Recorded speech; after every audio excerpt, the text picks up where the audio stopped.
No início, havia o Logos, o Big Bang, o Om primordial. A teoria do Big Bang diz que o universo físico espiralou-se de um ponto inimaginável quente e denso chamado singularidade, bilhões de vezes menor que a cabeça de um alfinete. A teoria não diz por que ou como ocorreu. Quanto mais misterioso algo é, mais assumimos que o conhecemos.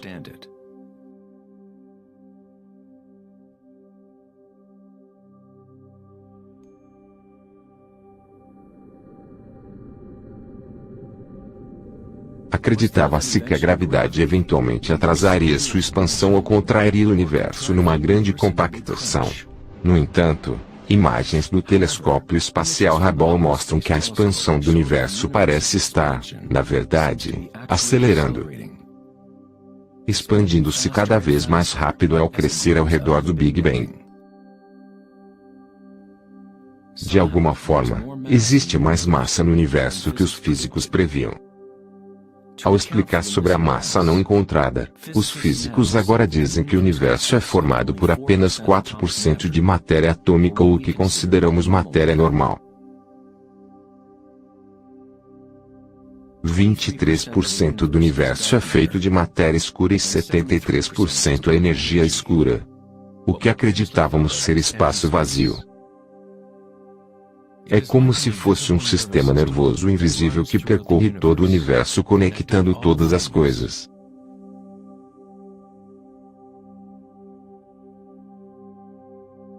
Os antigos mestres védicos ensinavam Vienada Brahma-universo e a vibração. O campo vibratório é a raiz de toda a real experiência espiritual e investigação científica. É o mesmo campo energético que os santos, budas, yogis, místicos, padres, xamãs e videntes observaram ao olharem dentro de si mesmos.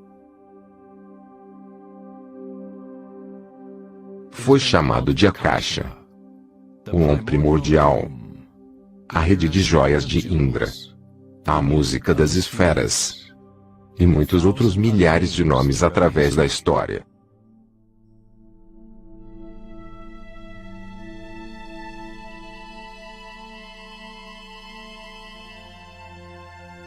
É a raiz comum de todas as religiões.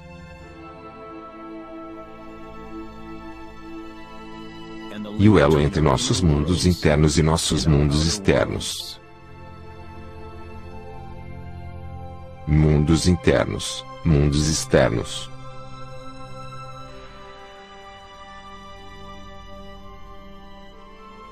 Parte 1. Akasha.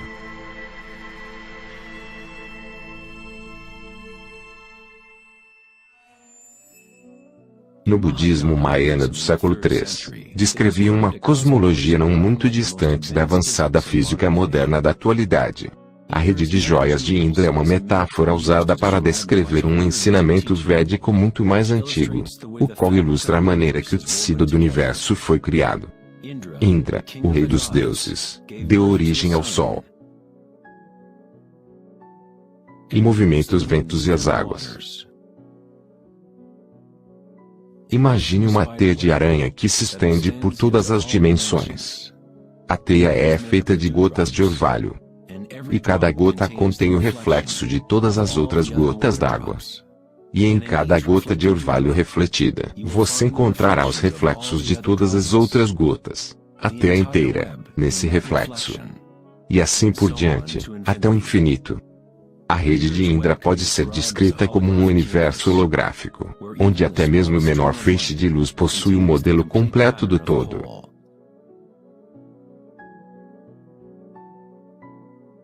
O cientista sérvio-americano, Nikola Tesla, é, às vezes, considerado o homem que inventou o século XX. Tesla foi responsável pela descoberta da corrente elétrica alternada e muitas outras criações que fazem parte de nossa vida diária atual. Devido a seu interesse pelas antigas tradições védicas, Tesla esteve em uma posição única, ao compreender a ciência através dos modelos oriental e ocidental. Como todos os grandes cientistas, Tesla observou intensamente os mistérios do mundo externo, mas também buscou intensamente dentro de si mesmo. como os antigos yogis. Tesla usou o termo Akasha para descrever a impressão etérea que se estende através de todas as coisas. Tesla estudou com Swami Vivekananda, um yogi que trouxe os antigos ensinamentos da Índia ao Ocidente. Nos ensinamentos védicos, Akasha é o próprio espaço, o espaço que os outros elementos preenchem, que existe simultaneamente com vibração. Ambos são inseparáveis. Akasha é Yin, o Prana é Yang.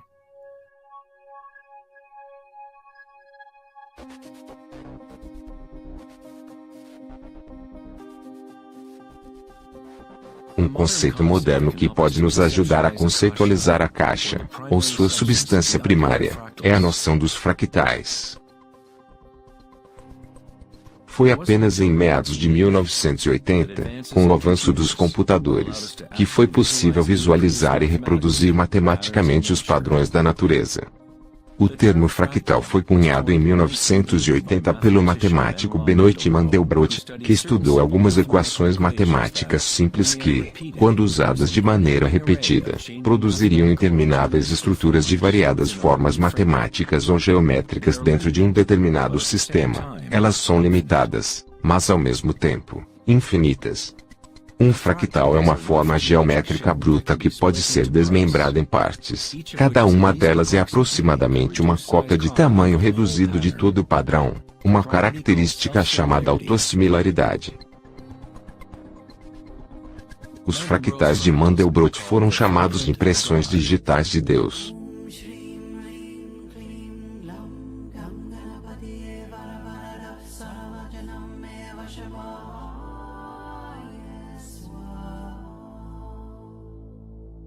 Você está olhando para uma pintura gerada pela própria natureza. Se você girar a figura de Mandelbrot de certa maneira, ela aparecerá como uma deidade hindu ou como um Buda. Essa figura foi nomeada como a figura de Buddha-Brot.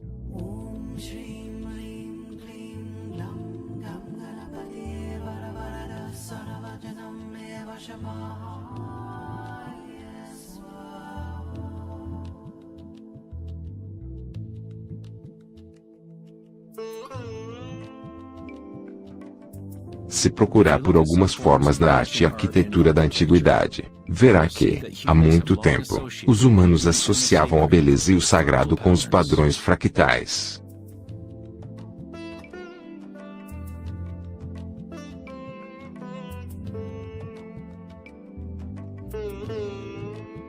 Infinitamente complexos, ainda assim, cada parte possui a semente para recriar o todo.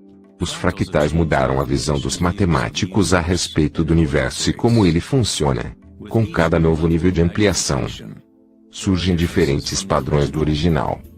Constante mudança e transformação ocorrem ao atravessarmos de um nível de detalhes de um fractal para outro. Essa transformação é a espiral cósmica, a inteligência incrustada na matriz do espaço-tempo.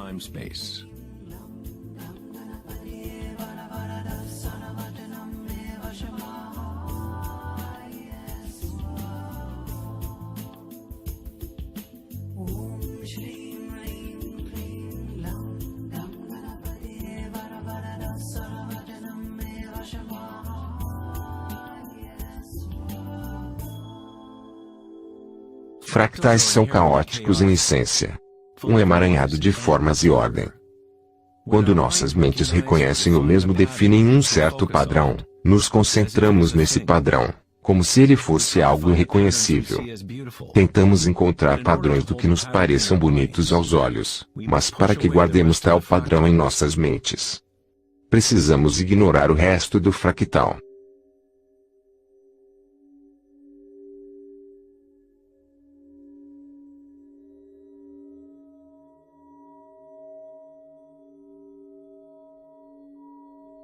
Para que possamos compreender um fractal com nossos sentidos, é preciso limitar seu movimento. Toda a energia presente no universo é neutra, atemporal, sem dimensões. Nossa própria criatividade e capacidade de reconhecimento de padrões são um elo entre o microcosmo e o macrocosmo. o mundo atemporal das ondas e o mundo sólido das coisas.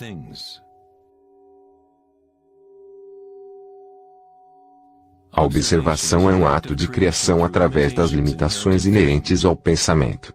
Criamos a ilusão de solidez das coisas ao rotulá-las, ao dar nome a elas. O filósofo Kierkegaard disse: se você me dá um nome, você me nega. Ao me dar um nome, um rótulo, você nega todas as outras coisas que eu poderia me tornar. Você trancafia uma partícula tornando-a uma coisa, prendendo-a, dando a ela um nome, mas ao mesmo tempo, você está criando-a, definindo sua existência. A criatividade é a nossa qualidade mais elevada. Com a criação das coisas, vem o tempo, o qual cria a ilusão de solidez.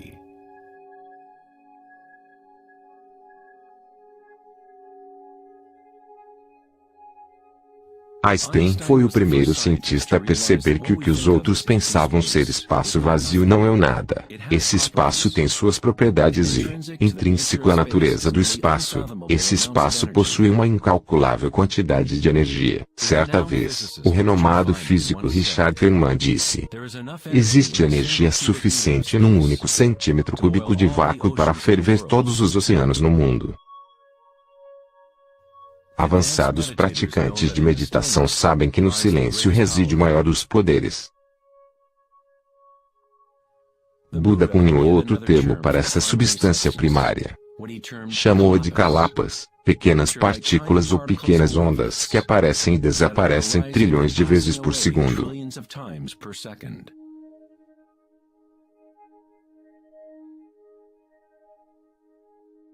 A realidade é, de certa forma, como uma série de quadros numa câmera holográfica, movendo-se rapidamente, criando a ilusão de continuidade. Quando a consciência permanece completamente imóvel, a ilusão é compreendida, pois é a própria consciência que gera a ilusão.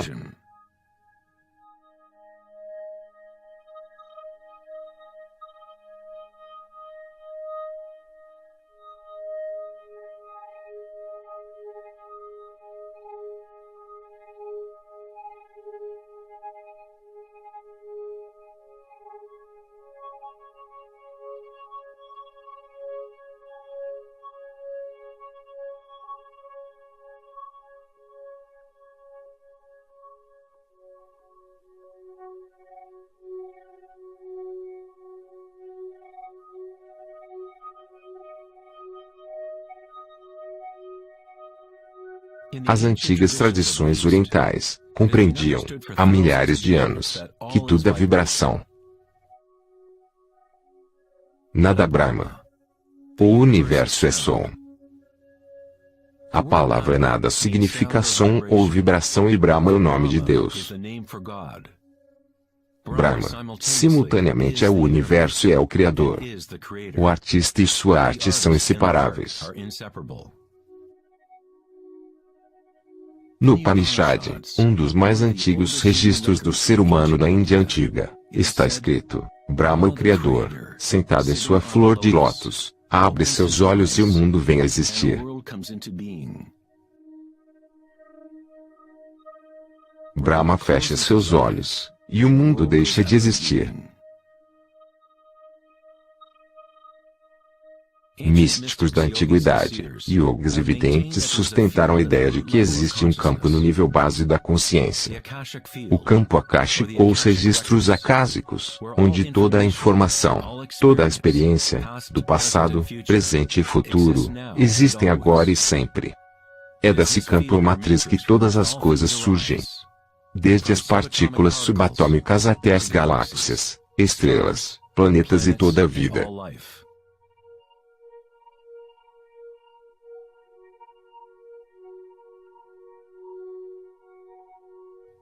Você nunca vê tudo em sua totalidade, pois ele é feito de camadas e mais camadas de vibração e está constantemente mudando, trocando informações com a caixa. Uma árvore bebe do sol, do ar, da chuva, da terra. Um mundo de energia move-se para dentro e para fora dessa coisa que chamamos de árvore. Quando a mente pensante se acalma, então você vê a realidade como ela é. Todos os aspectos reunidos. A árvore e o céu e a terra, a chuva e as estrelas não estão separadas. A vida e a morte, o eu e o outro não estão separados. Assim como a montanha e o vale são inseparáveis. Na tradição indígena americana e em outras tradições indígenas, é dito que todas as coisas possuem um espírito, o que é uma outra forma de dizer que tudo está conectado à fonte vibratória original. Existe uma consciência, um campo, uma força que se move através de tudo. Este campo não está ocorrendo a seu redor, está ocorrendo através de você. Acontece como você. Você é o eu, no universo. Você é os olhos através dos quais a criação vê a si mesma. Quando acorda de um sonho, compreende que tudo no sonho era você. Você estava criando-o. Não é diferente no que chamamos de vida real. Cada um e cada pessoa é você. A consciência una é observando através de todos os olhos. Debaixo de cada pedra.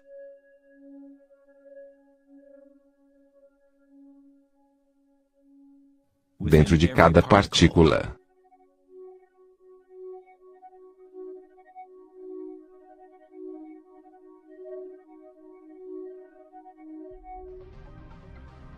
Pesquisadores internacionais na CERN, o Laboratório Europeu de Física de Partículas, estão em busca desse campo que se estende por todas as coisas. Mas ao invés de procurar internamente, estão procurando no mundo físico externo.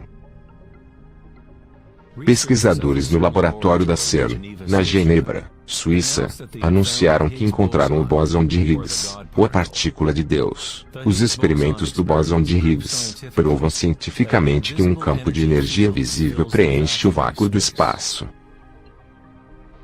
O grande colisor de hadrons da CERN é um anel com mais de 27 quilômetros de circunferência, no qual dois raios de partículas correm em direções opostas, convergindo e colidindo um com o outro, quase na velocidade da luz.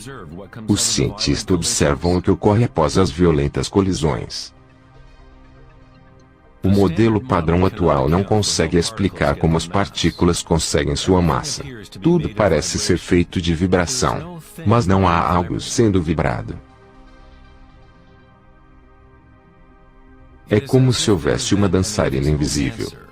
Uma sombra dançando, escondida no balé do universo. Todos os outros dançarinos sempre dançaram ao redor dessa dançarina escondida.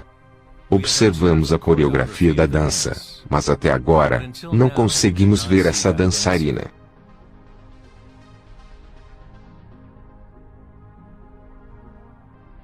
Essa dita partícula de Deus, as propriedades da matéria básica do universo, o centro de toda a matéria que constituiria essa inexplicável massa e a energia que gera a expansão do universo. Longe de explicar a natureza do universo, a descoberta do bóson de Higgs simplesmente apresenta um mistério ainda maior, revelando um universo que é muito mais misterioso do que chegamos a imaginar. A ciência se aproxima do limiar entre a consciência e a matéria. O olho pelo qual enxergamos o campo primordial e o olho ao qual o campo olha para nós são só o mesmo.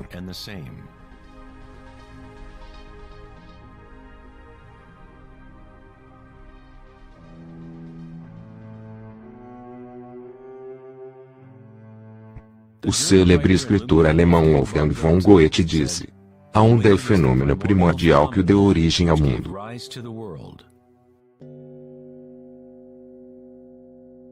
Simática é o estudo do som visível. A palavra simática vem de raiz grega, sima, que significa onda ou vibração.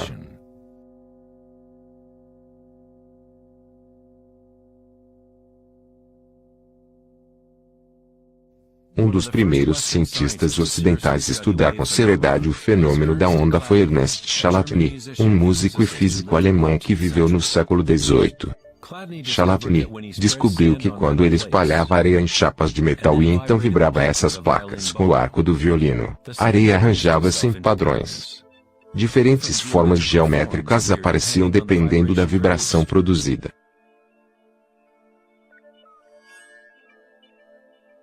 Chladni registrou todo um catálogo dessas formas e essas formas são conhecidas como as figuras de Chladni. Muitos desses padrões podem ser encontrados por toda a natureza, como, por exemplo, as marcas do casco de uma tartaruga ou o padrão de pintas de um leopardo.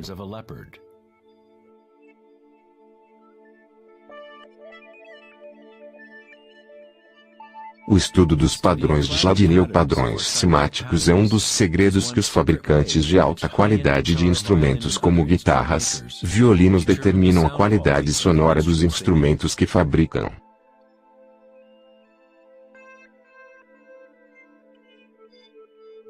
Hans Jani expandiu o trabalho de Chladni na década de 1960 usando vários fluidos e amplificação eletrônica para gerar frequências sonoras e cunhou o termo simática.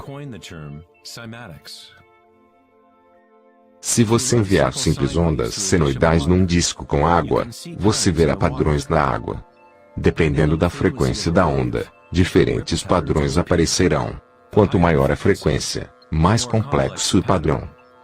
Essas formas são repetíveis, não são aleatórias. Quanto mais observar, mais começa a perceber como a vibração arranja a matéria em formas complexas através de simples ondas repetitivas. Essa vibração na água tem um padrão parecido com o do girassol.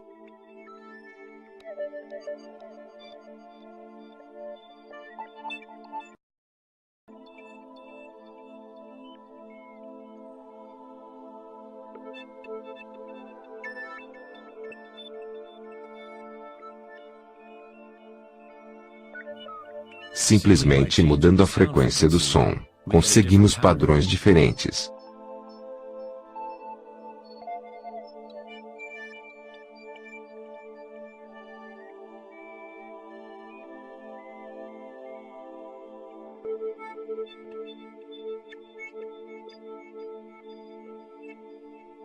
A água é uma substância deveras misteriosa. Ela é altamente imprimível. Quer dizer, possui grande receptividade à vibração. Devido à sua capacidade e sensibilidade de ressonância elevada, e sua disposição interna para ressoar, a água responde instantaneamente a todos os tipos de ondas sonoras. Água e terra em vibração é a maior parte da massa de plantas e animais. É facilmente observável como uma simples vibração na água consegue criar padrões naturais reconhecíveis, mas ao adicionarmos sólidos e aumentarmos a amplitude, as coisas começam a ficar cada vez mais interessantes. Ao adicionarmos maisena, conseguimos um fenômeno bem mais complexo.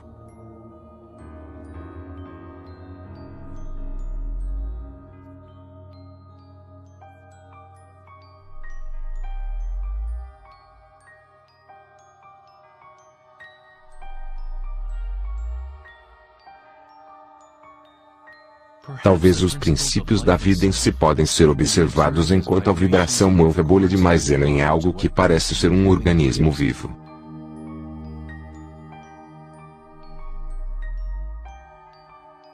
O princípio que anima o universo é descrito na maioria das religiões usando palavras que refletem a compreensão daquele período na história.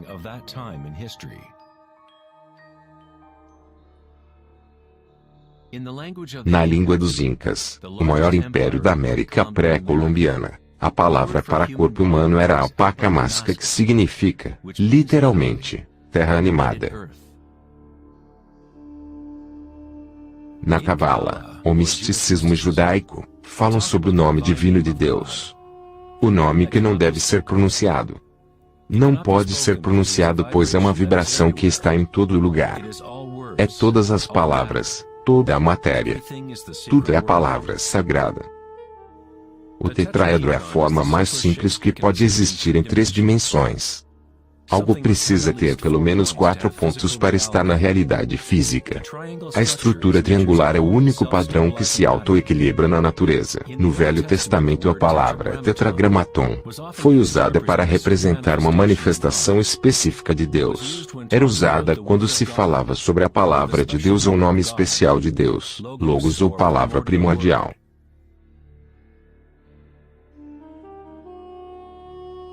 As civilizações antigas sabiam que a estrutura base do universo era a forma do tetraedro. A partir dessa forma, a natureza exibe um impulso fundamental em busca de equilíbrio, Shiva. Embora, ao mesmo tempo, demonstra um impulso fundamental em busca da mudança, Shakti. Na Bíblia, o Evangelho de João, encontramos, no princípio era o Verbo. Mas no texto original, o termo usado era logos. O filósofo grego Heráclito, que viveu cerca de 500 anos antes de Cristo, se referiu ao logos como algo fundamentalmente incognoscível, a origem de toda repetição, padrão e forma. Os estoicos filósofos que seguiram os ensinamentos de Heráclito identificaram o termo com o princípio inspirador divino que impregna o universo.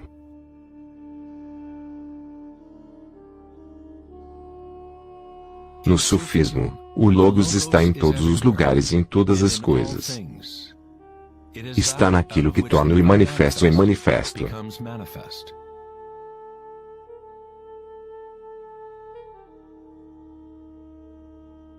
Na tradição hindu, Shiva Nataraja literalmente quer dizer Senhor da Dança.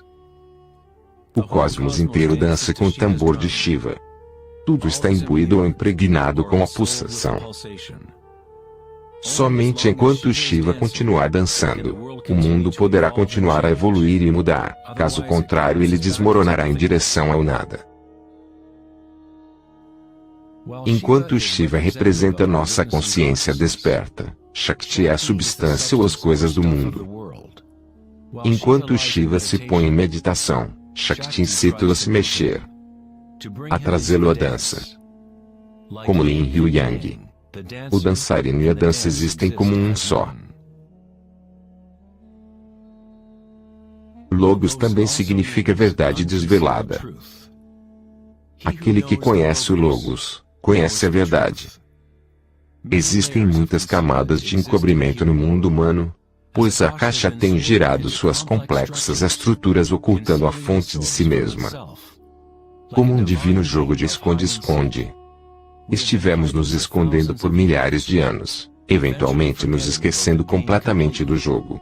De alguma forma, nos esquecemos de que havia algo para encontrarmos. No budismo, ensina-se a rapidamente percebermos o Logos, o campo de mudança ou impermanência dentro de cada um, através da meditação. Quando você observa seu mundo interno, percebe sensações e energias cada vez mais sutis enquanto a mente se torna cada vez mais concentrada e focada.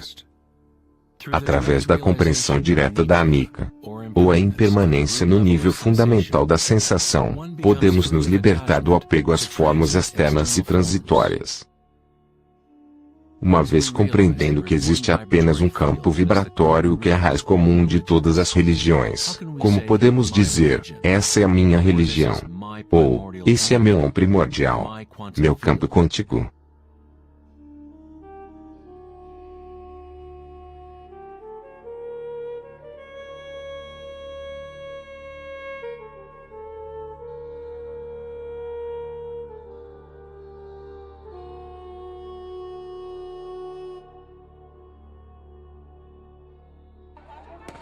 A real crise em nosso mundo não é a crise social, política ou econômica. Nossa crise é uma crise de consciência.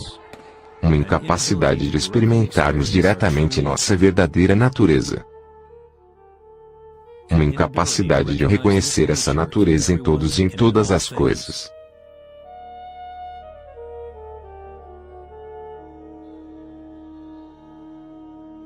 Na tradição budista, o Bodhisattva é uma pessoa com sua natureza de Buda desperta. Um Bodhisattva se compromete a ajudar no despertar de cada ser no universo, compreendendo que existe apenas uma consciência. Para despertar seu verdadeiro eu, é preciso despertar todos os seres.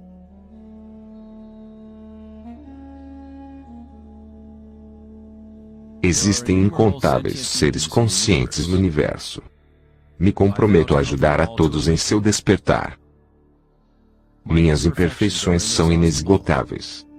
Me comprometo a superá-las todas.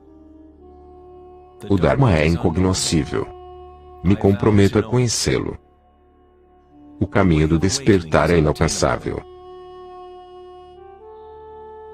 Eu me comprometo a alcançá-lo.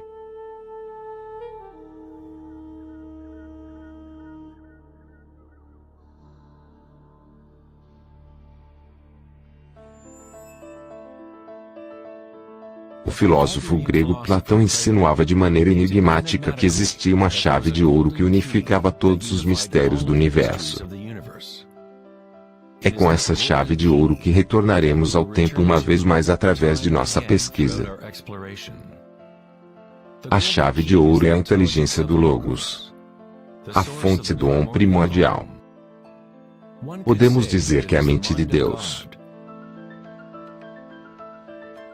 Com nossos sentidos limitados, observamos apenas a manifestação externa da mecânica oculta da autossimilaridade.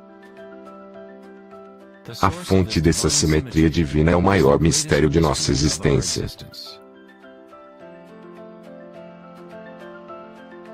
Muitos dos maiores pensadores da história, tais como Pitágoras, Kepler, Leonardo da Vinci, Tesla e Einstein, chegaram ao limiar do mistério.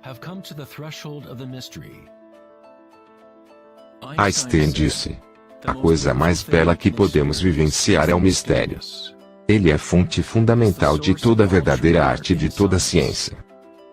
Aquele que não o conhece não mais se maravilha, paralisado em êxtase. É como se estivesse morto. Seus olhos estão fechados. Posicionamos como uma pequena criança, entrando numa grande biblioteca repleta de livros, escritos nas mais variadas línguas. A criança sabe que alguém deve ter escrito todos esses livros. Só não sabe como, não entende as línguas em que foram escritas. A criança brevemente suspeita que exista uma misteriosa ordem na disposição dos livros, mas não sabe qual é. Isso, me parece, ser a atitude até mesmo do mais inteligente ser humano, a respeito de Deus. Vemos um universo maravilhosamente arranjado e obedecendo certas leis. Nossas mentes limitadas não conseguem compreender a misteriosa força que move as constelações. Todo cientista que observa o universo com atenção e todo místico que busca arduamente dentro de si mesmo, no final das contas, encaram a mesma coisa. A espiral primordial.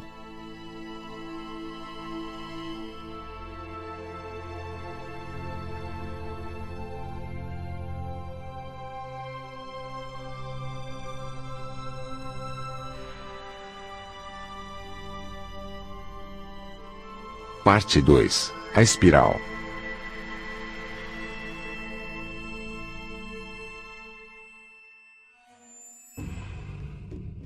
Mil anos antes da criação do antigo observatório em Stonehenge, a espiral era um símbolo predominante na Terra.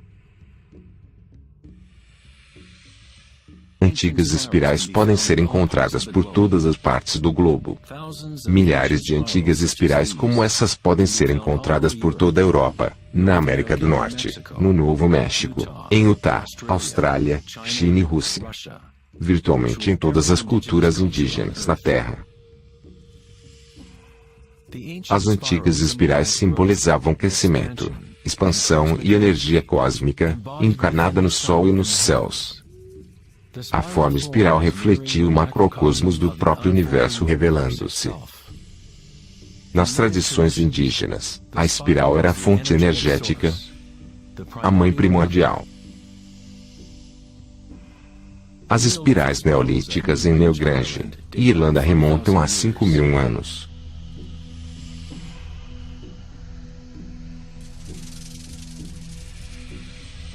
São 500 anos mais velhas que as grandes pirâmides de Gizé e são tão enigmáticas quanto elas aos observadores modernos. As espirais remontam uma época na história quando os humanos estavam mais conectados com a Terra e aos ciclos e espirais da natureza. Uma época em que humanos eram menos identificados com pensamentos. A espiral é o que percebemos ser a força de torção do universo. O prana, ou a força criativa, faz a caixa girar numa contínua de formas sólidas. Encontrada em todos os níveis entre o macrocosmo e o microcosmo, desde as galáxias espiraladas até os sistemas meteorológicos. Desde a água de sua banheira até seu DNA.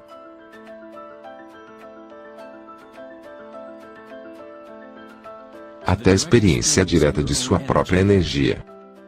A espiral primordial não é uma ideia, mas sim aquilo que faz com que todas as condições e ideias sejam possíveis.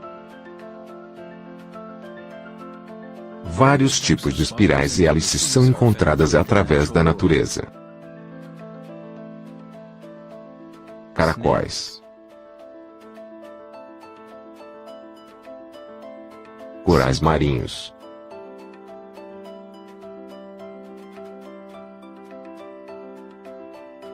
teias de aranha,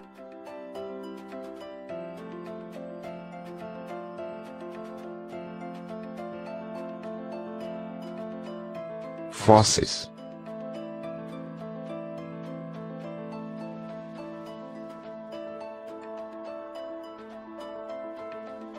a cauda do cavalo marinho,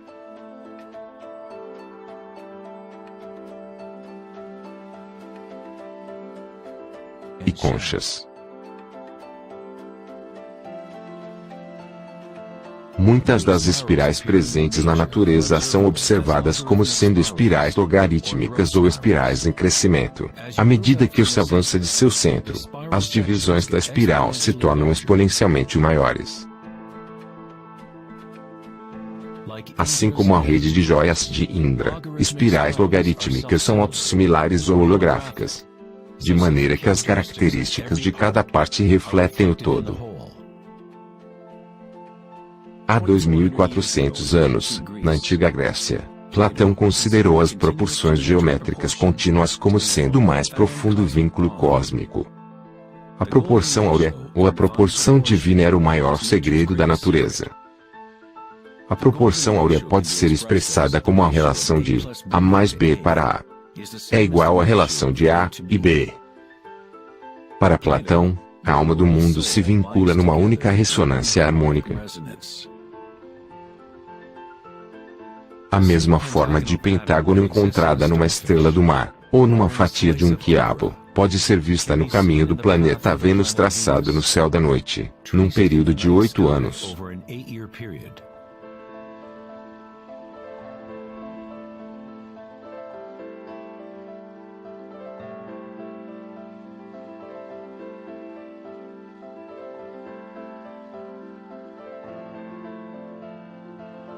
Observamos o compreensível mundo das formas no céu e o mundo visível de objetos materiais na Terra, através deste princípio geométrico de autossimilaridade. Desde o padrão espiral autossimilar do brócoli romanesco, até os braços das galáxias, as espirais logarítmicas são padrões onipresentes e arquetípicos. Nossa própria Via Láctea possui muitos braços espirais que são espirais logarítmicas inclinadas em torno de 12 graus. Quanto maior a inclinação da espiral, mais compactos são os giros. Quando observamos um vídeo acelerado de uma planta crescendo, testemunhamos sua dança com a espiral da vida.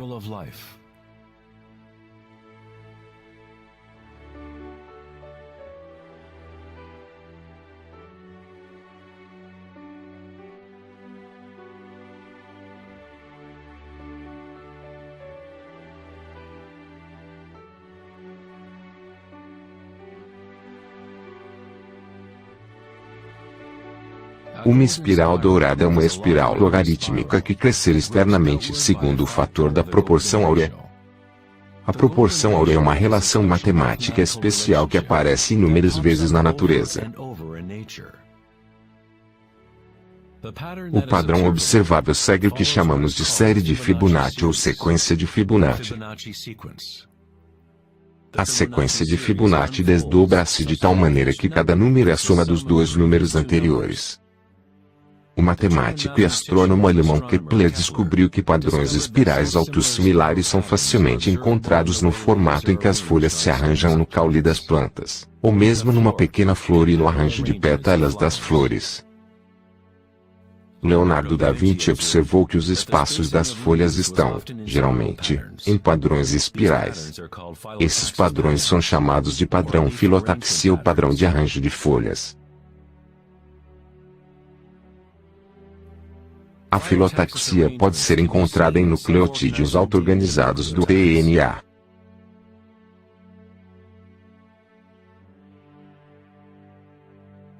E em tudo desde a família das árvores e reprodução de coelhos, até em pinhas, cactos, num floco de neve e até em simples organismos como as diatomáceas. As diatomáceas são um dos tipos mais comuns de fitoplânctons, organismos unicelulares que servem de alimento para inúmeras espécies em toda a cadeia alimentar.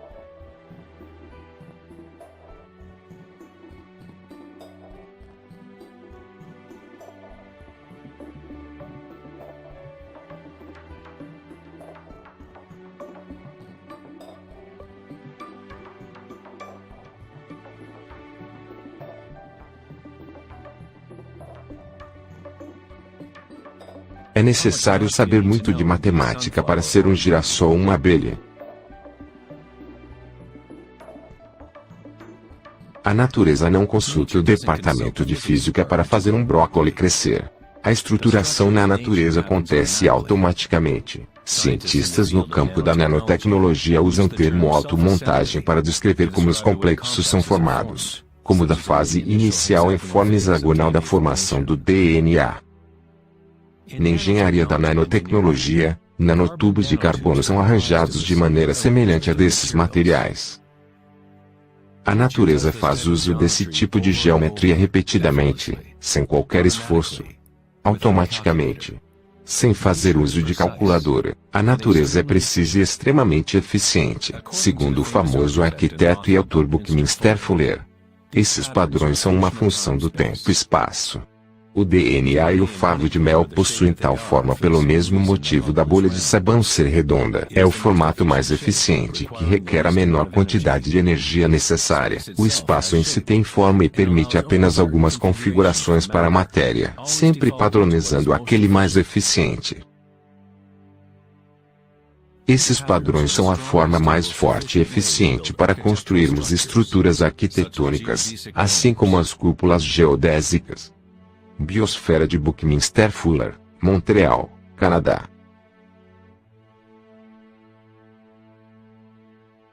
Os padrões de espirais logarítmicas permitem às plantas máxima exposição à polinização de insetos. Exposição máxima aos raios solares e à chuva e permitem que elas espiralem água até suas raízes da maneira mais eficiente possível. Aves de rapina usam padrões de espirais logarítmicas para espreitar sua próxima refeição. Voar de maneira espiral é o método mais eficiente para caçar.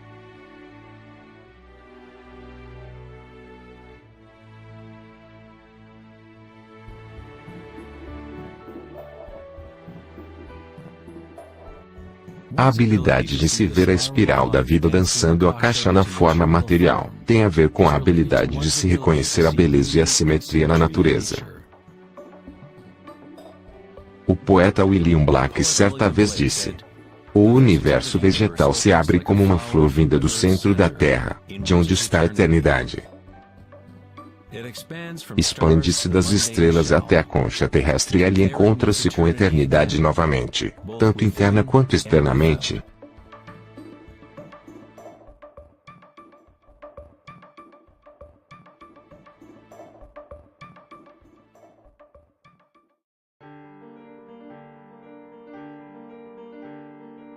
O estudo de padrões na natureza não é algo muito comum no Ocidente.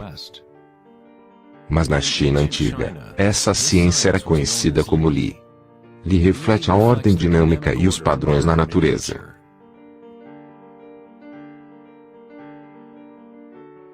Mas não foi concebido como um padrão estático, congelado ou imutável, como um mosaico. É um padrão dinâmico comum incorporado em todas as formas de vida.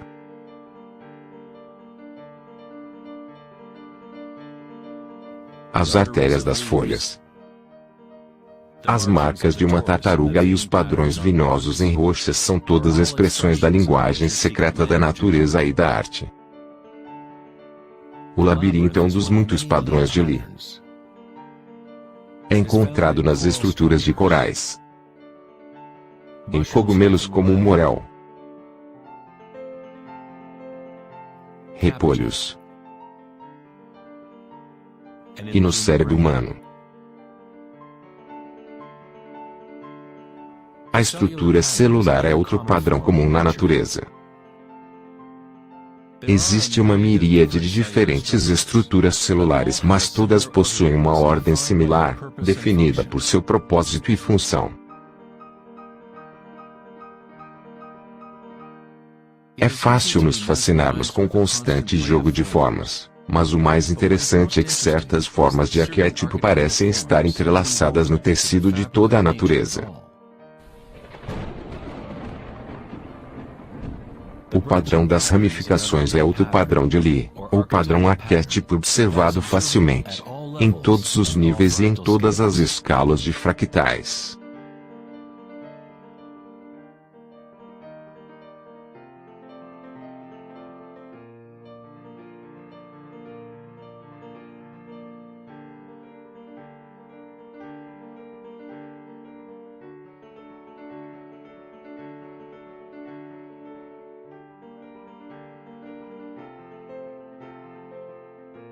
Como exemplo, peguei essa incrível imagem, gerada por simulação de um supercomputador conhecido como Millennium Room, mostrando a distribuição da matéria escura em nosso universo local. Foi criada pela Sociedade Max Planck, na Alemanha. A matéria escura é, basicamente, o que achávamos ser espaço vazio. É como um sistema nervoso invisível que percorre todo o universo.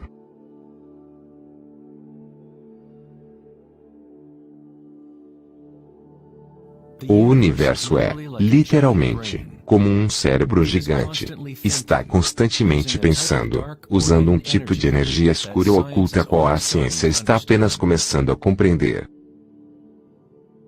Através dessa imensa rede, uma quantidade inacreditável de energia se move proporcionando o impulso para a expansão e o crescimento do universo.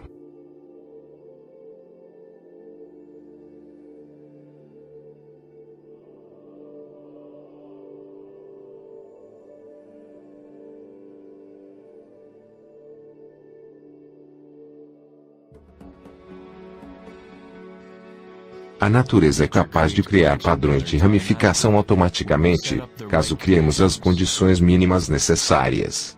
A natureza é uma máquina geradora de arte ou um motor criador da beleza.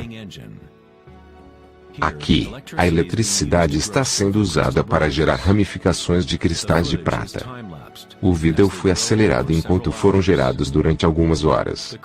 Os cristais se formam no cátodo de alumínio, quando os íons se depositam via eletrólise da solução de nitrato de prata. A formação é auto-organizadora. Você está vendo um trabalho de arte gerado pela própria natureza. Johann Wolfgang von Goethe disse: a beleza é uma manifestação das leis secretas da natureza, que de outra maneira, estariam ocultas de todos nós, para sempre. Nesse sentido, tudo na natureza está vivo e se auto-organiza. Quando alta voltagem é usada, as ramificações de fractais se tornam muito mais óbvias. Isso está acontecendo em tempo real.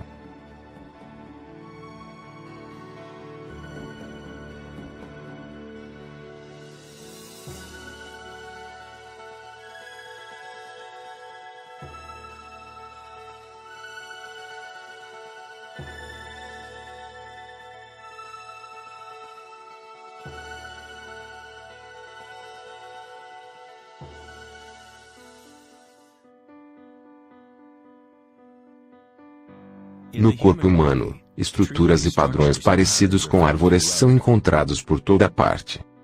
Temos, é claro, o sistema nervoso que a medicina ocidental conhece bem.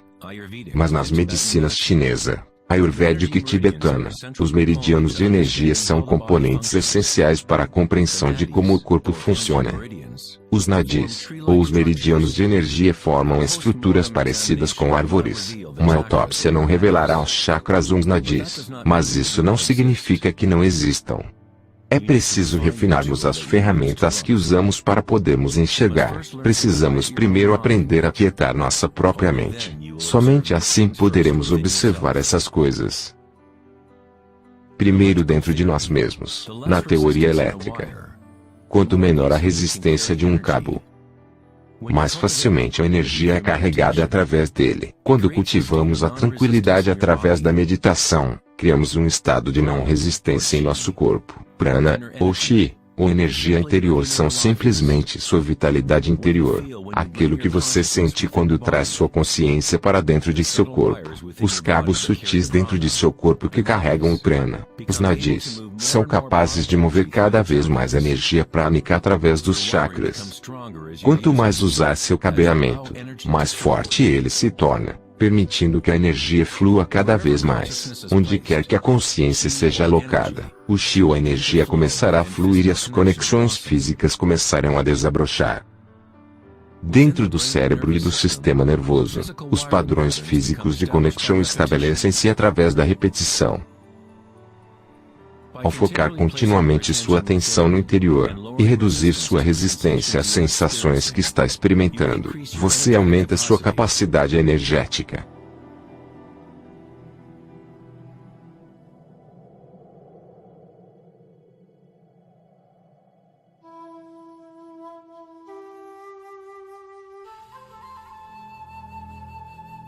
No taoísmo, o símbolo do Yin Yang representa a interpenetração das forças espirais da natureza.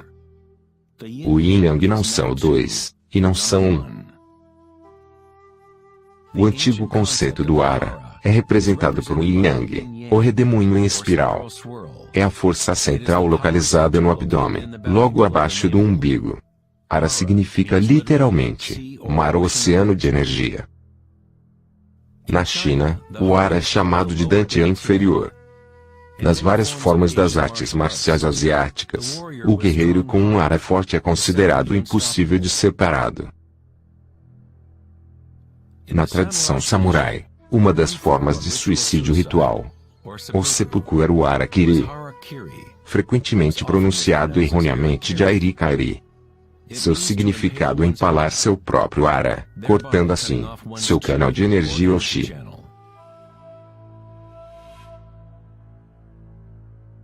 Mover-se a partir desse centro cria-se graciosos e enraizados movimentos.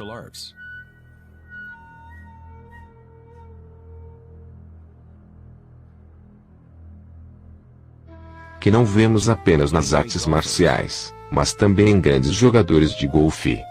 Dançarinas do ventre.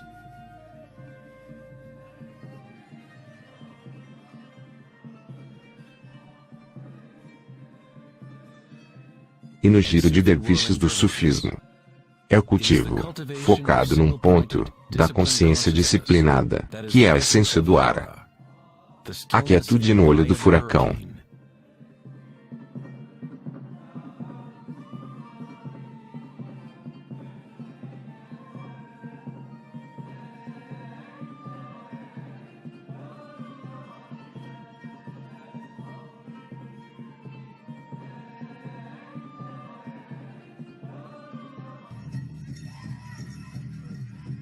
É o instinto de nossas entranhas conectando-se com nossa própria fonte de energia. Uma pessoa com um bom Ara está conectada com a Terra, e com a sabedoria intuitiva que conecta a todos os seres. Pensar com seu próprio ventre, ou Ara de Kanganozai, é conectar-se com sua própria sabedoria interior.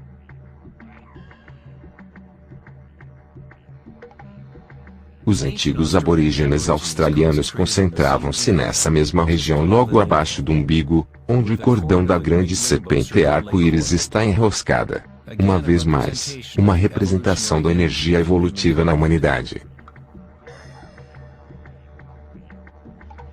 Não é uma mera casualidade que seja justamente no ar onde uma nova vida começa.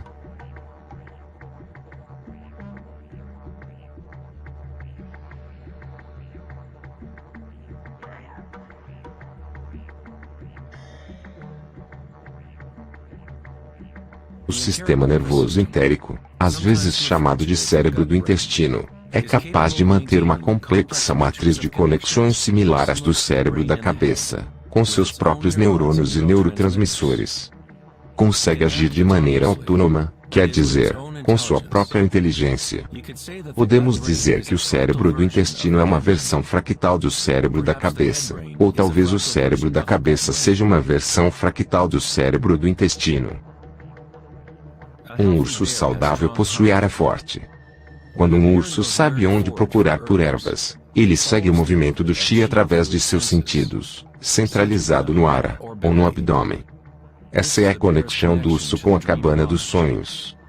O lugar de onde vem todo o conhecimento, nas tradições indígenas, e retorna à espiral da vida. Mas como os povos antigos sabiam a respeito da espiral se a ciência moderna está apenas começando a reconhecer sua importância?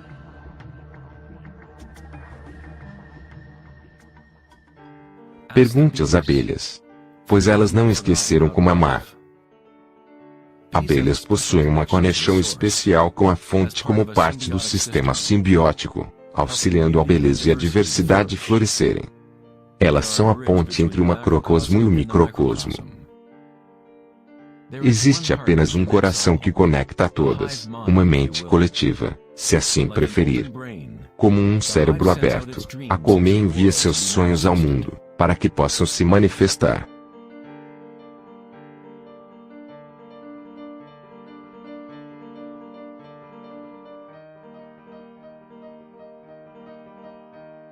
Na natureza, muitas criaturas sabem como agir em uníssono, movimentarem-se como um só espírito, numa única direção.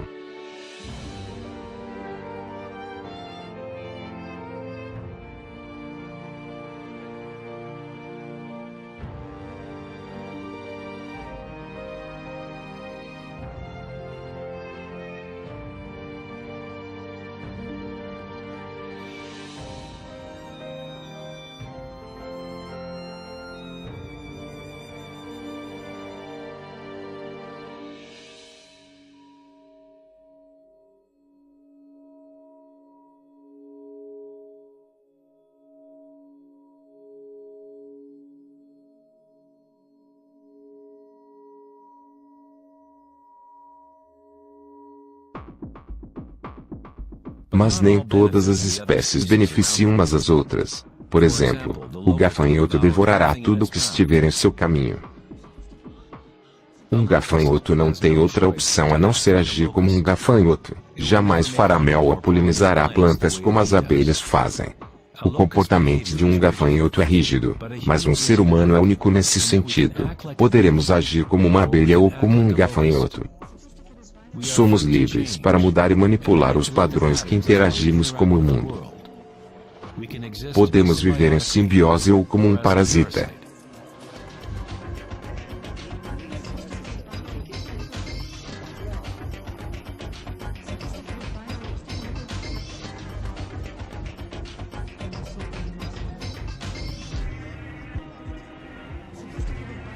Atualmente, os humanos tentam compreender a espiral com a mente racional.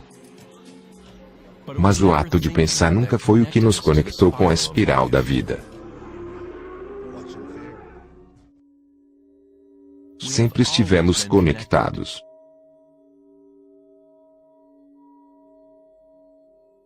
O pensamento foi o que nos tem mantido na ilusão da separação, dentro de nossas próprias identidades. O pensamento é a criação da separação. A experiência da limitação.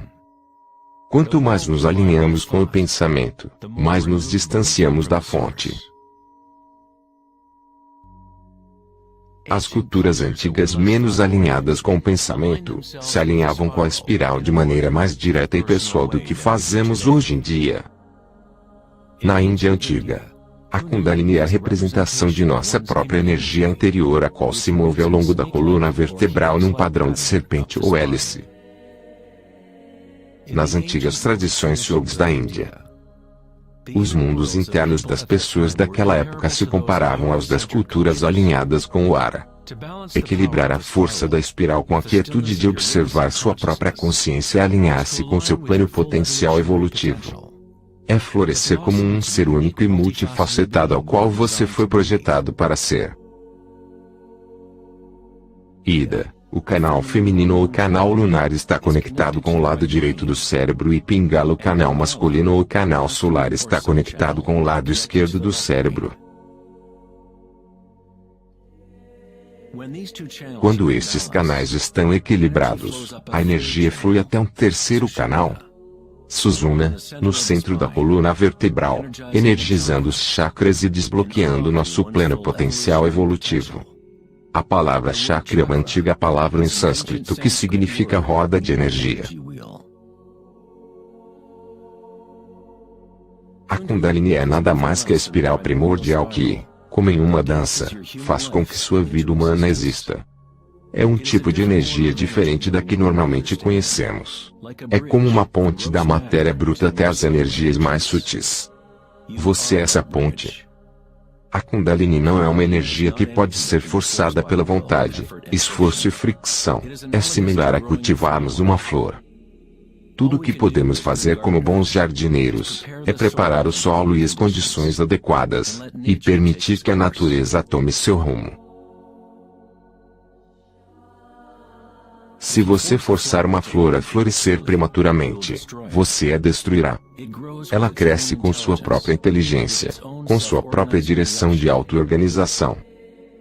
A mentalidade egóica que foca no mundo exterior é o que impede você de experimentar sua verdadeira natureza vibratória interior. Quando a consciência é voltada para dentro, ela se assemelha aos raios do sol e a lótus interna começa a crescer.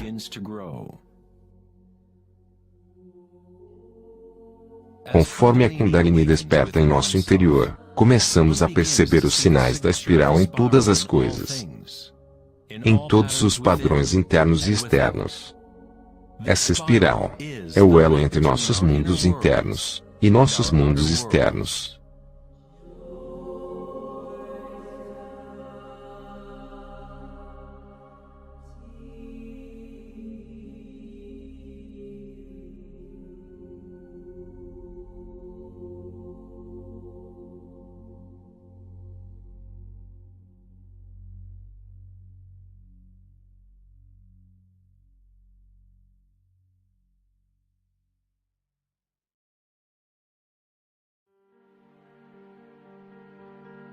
Muito antes do amanhecer da civilização ocidental e da linguagem escrita, a ciência e a espiritualidade não eram duas coisas separadas. Nos ensinamentos das grandes tradições antigas, a busca externa por conhecimento e certeza era compensada pelo sentimento interior de impermanência e pela compreensão intuitiva da espiral da mudança. À medida que o pensamento científico se tornou mais dominante e a informação se multiplicou, a fragmentação iniciou-se em nossos sistemas de conhecimento. O aumento de especializações fizeram com que poucas pessoas fossem capazes de ver o panorama geral, de sentirem e intuírem a estética do sistema como um todo. Ninguém perguntava: será que todo esse pensar é bom para nós?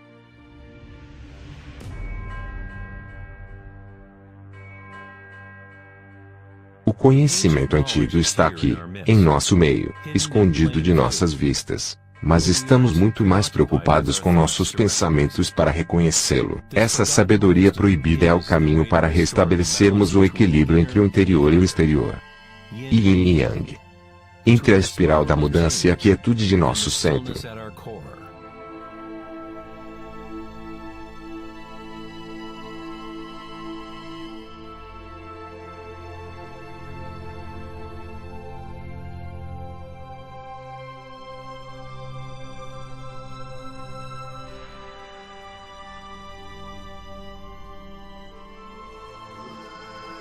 Parte 3. A serpente e a lótus.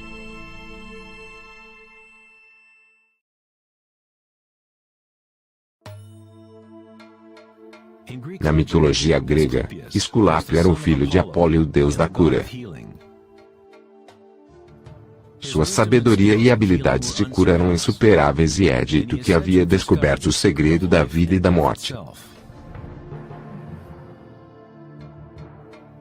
Na Grécia Antiga, os templos de cura esculapiana reconheciam o poder da espiral primordial, a qual era simbolizada pelo bastão de Esculápio.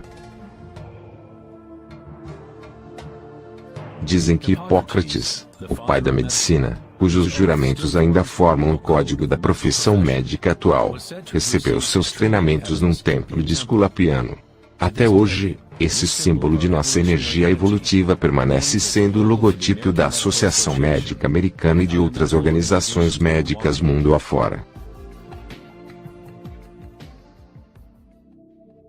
Na iconografia egípcia, a serpente e o pássaro representam a dualidade ou polaridade da natureza humana.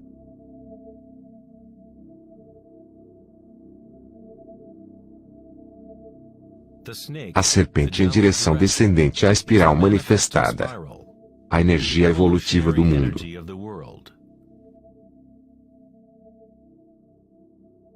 O pássaro é a direção ascendente, a corrente acima, em direção ao sol, ou a consciência unifocalizada desperta. O vazio da caixa.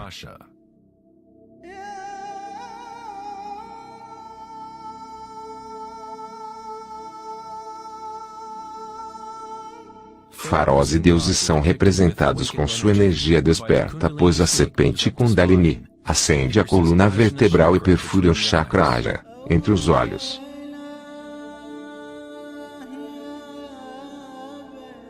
Este é chamado de olho de Horus.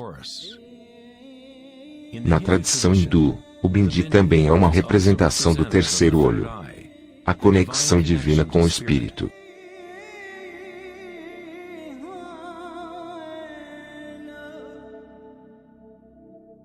A máscara do rei Tutankhamon é um exemplo clássico que mostra o tema de aves e serpentes.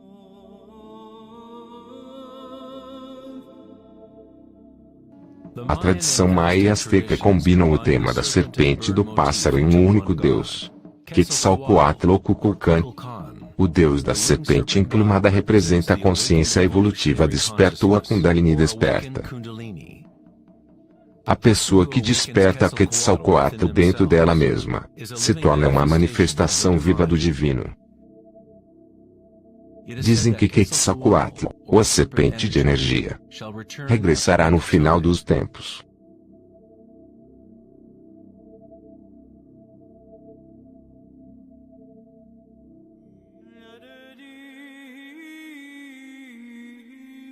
Os símbolos da serpente e do pássaro também são encontrados no cristianismo. Seus significados reais podem estar muito mais codificados, mas o significado é o mesmo do de outras antigas tradições. No cristianismo, o pássaro, ou pomba, geralmente visto acima da cabeça de Cristo, representa o Espírito Santo ou Kundalini Shakti, à medida que ascende o sexto chakra e mais além. Os místicos cristãos chamam a Kundalini por outro nome, Espírito Santo. Em João capítulo 3, versículo 12 está escrito: E, como Moisés levantou a serpente no deserto, assim importa que o Filho do Homem seja levantado. Jesus e Moisés despertaram sua energia Kundalini, trazendo o despertar da consciência às forças inconscientes reptilianas que regem os desejos humanos. Dizem que Jesus permaneceu 40 dias e 40 noites no deserto, e durante esse período ele foi tentado por Satanás. Da mesma maneira, Buda foi tentado por Mara, enquanto estava sentado em busca da iluminação, abaixo da árvore Bodhi, ou árvore da sabedoria. Tanto Cristo quanto Buda tiveram de livrar-se da tentação dos prazeres sensoriais e apegos mundanos. Em ambas as histórias, o demônio é a personificação de seus próprios apegos.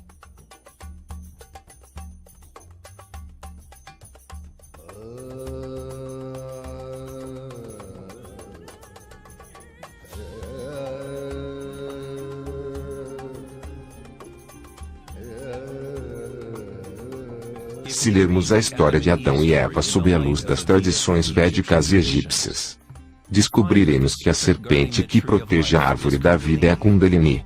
A maçã representa o encanto e a tentação do mundo sensorial externo, nos distraindo do conhecimento do mundo interior. A árvore do conhecimento interior.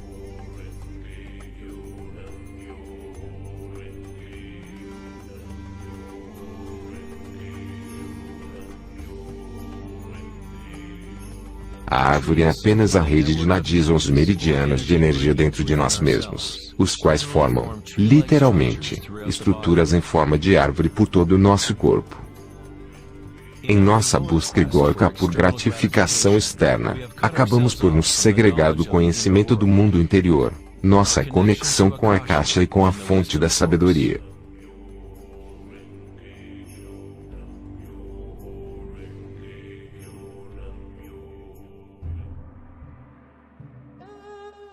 Muitos dos mitos históricos mundo afora a respeito de dragões podem ser interpretados como metáforas das energias internas das culturas das quais faziam parte. Na China, o dragão ainda é um símbolo sagrado que representa a felicidade. Assim como os faraós egípcios, os antigos imperadores chineses que despertaram suas energias evolutivas eram representados pela serpente alada ou dragão. O totem real do imperador de Jade ou imperador celestial exibe um equilíbrio similar ao de Ida e Pingala.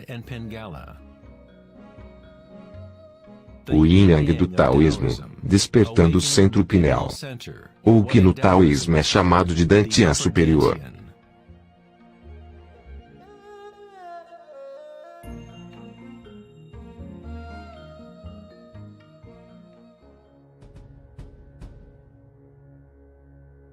A natureza é repleta de formas distintas de detectar e assimilar a luz. Por exemplo, um ouriço do mar é capaz de enxergar com seu corpo espinhento, que age como se fosse um grande olho.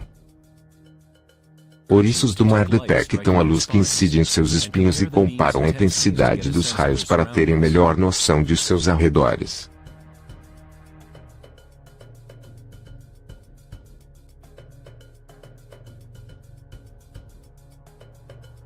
Iguanas verdes e outros répteis possuem um olho parietal ou glândula pineal no topo de suas cabeças, e o usam para detectar predadores vindos de cima.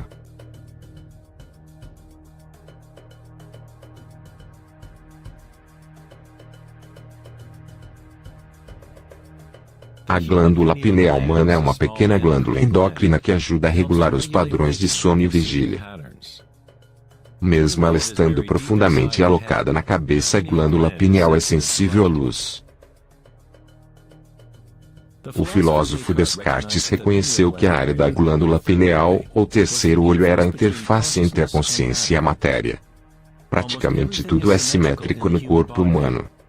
2 olhos, 2 ouvidos, 2 narinas, até mesmo o cérebro possui 2 lados. Mas existe uma área do cérebro que não é espelhada. Essa é a área da glândula pineal e o centro energético que a circunda. No nível físico, moléculas únicas são formadas naturalmente pela glândula pineal, tais como a DMT, dimetiltriptamina. A DMT também é produzida naturalmente no momento do nascimento e da morte, agindo literalmente como uma ponte única entre o mundo dos vivos e dos mortos. A DMT é produzida naturalmente durante os estados de meditação profunda e samadhi, ou por meios enteogênicos.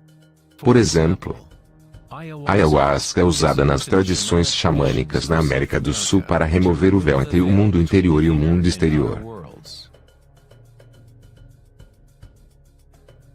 A própria palavra pineal tem a mesma raiz da palavra pinha, pois a glândula pineal possui um padrão espiral de filotaxia semelhante ao da pinha. Esse padrão, também conhecido como padrão da flor da vida, é bastante comum nas obras de arte antigas que representam seres iluminados ou despertos. Quando a imagem de uma pinha é vista em obras de arte sagradas, ela representa o terceiro olho desperto, a consciência unifocalizada desperta direcionando o fluxo da energia evolutiva. A pinha representa o florescer dos chakras superiores, os quais são ativados assim que Susumna se eleva até o chakra Ajna e além. Na mitologia grega, os seguidores de Dionísio carregavam consigo um tiço, ou cajado gigante com videiras enroladas em espiral e com uma pinha no topo. Novamente, representando a energia de Dionísio ou Kundalini Shakti enquanto viaja através da coluna vertebral até o corpo pineal no sexto chakra. No coração do Vaticano, talvez espera-se ver alguma escultura gigante de Jesus ou de Maria, mas no lugar encontramos uma estátua gigante de uma pinha indicando que na história do cristianismo, pode ter havido conhecimentos sobre os chakras e Kundalini mas por algum motivo, foram mantidos em segredo das massas.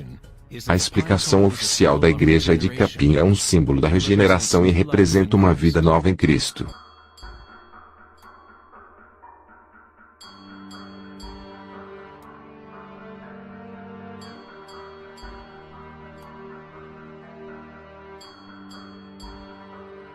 O filósofo e místico do século XIII, Mestre Eckhart, disse: "O olho com que vejo Deus e o olho com que Deus me vê é o mesmo."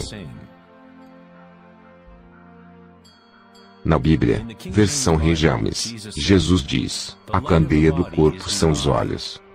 Se os teus olhos forem bons, todo o teu corpo terá luz."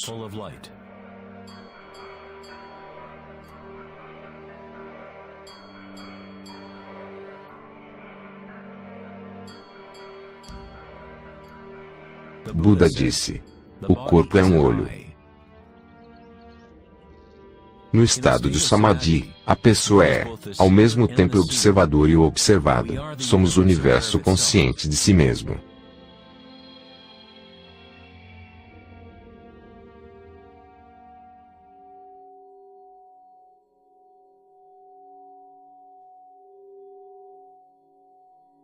Quando a Kundalini é ativada, ela estimula o sexto chakra e o centro pineal e essa região começa a recuperar algumas de suas funções evolutivas.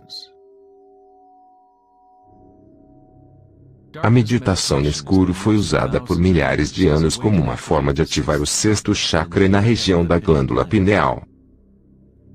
A ativação desse centro permite uma pessoa ver sua própria luz interior. Seja yogi proverbial, ou o xamã em retiro profundo numa caverna ou um taoísta ou iniciado maia, até mesmo um monge tibetano, todas as tradições incorporaram um período em que alguém permanece na escuridão. A glândula pineal é o portal para experimentarmos nossa própria energia sutil de maneira direta. O filósofo Nietzsche disse: "Quando se olha muito tempo para um abismo, eventualmente descobrirá que o abismo olha para você de volta."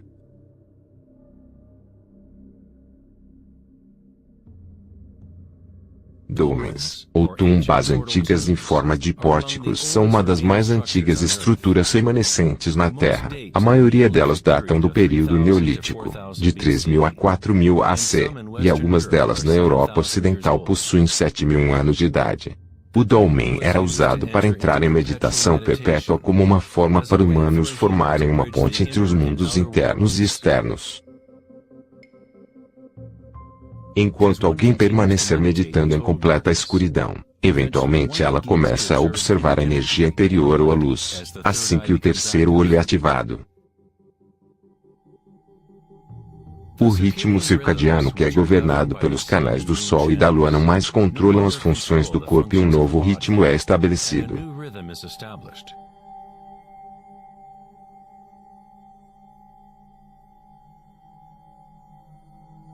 O sétimo chakra, há milhares de anos, tem sido representado pelo símbolo Om. É um símbolo construído por sinais em sânscrito que representam os elementos.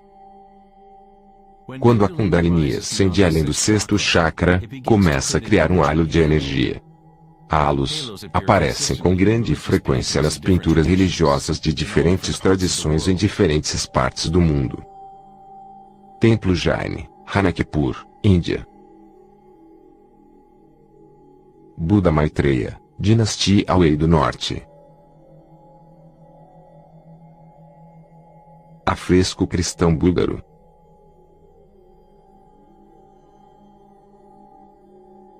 Lao Tse, Dinastia Zhou.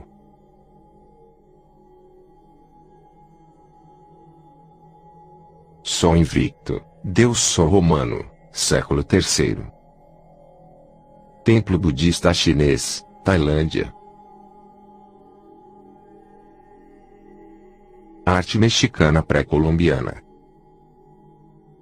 Buda de Gandhara, século I e II, Paquistão. O halo, ou a imagem do sinal de uma energia ao redor de um ser desperto. É comum em virtualmente todas as religiões ao redor do mundo. O processo evolutivo de despertar os chakras não é propriedade de um grupo ou religião. É o direito inalienável de cada ser humano neste planeta.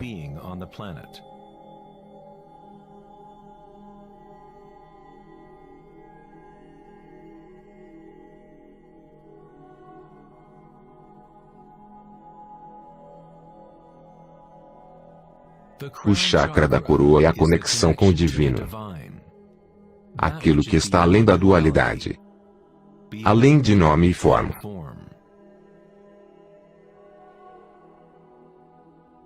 Akhenaton foi um faraó que teve como esposa Nefertiti.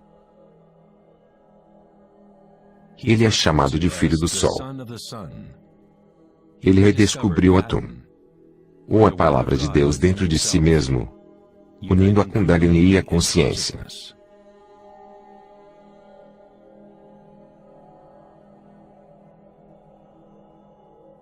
Na iconografia egípcia, mais uma vez a consciência desperta é representada pelo disco solar visto acima da cabeça de deuses ou seres despertos.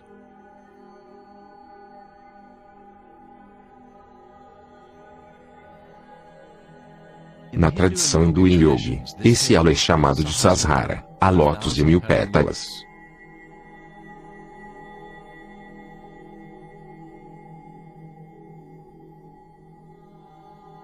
Buda é associado com o símbolo de uma lótus.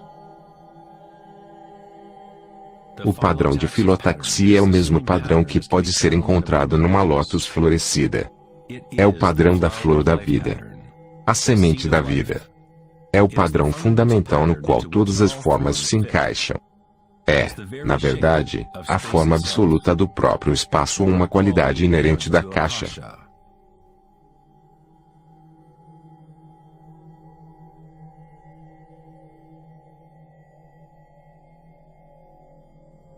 Em algum período da história, o símbolo da flor da vida era predominante na Terra. A flor da vida é encontrada sob custódia de leões nos lugares mais sagrados da China e em outras partes da Ásia.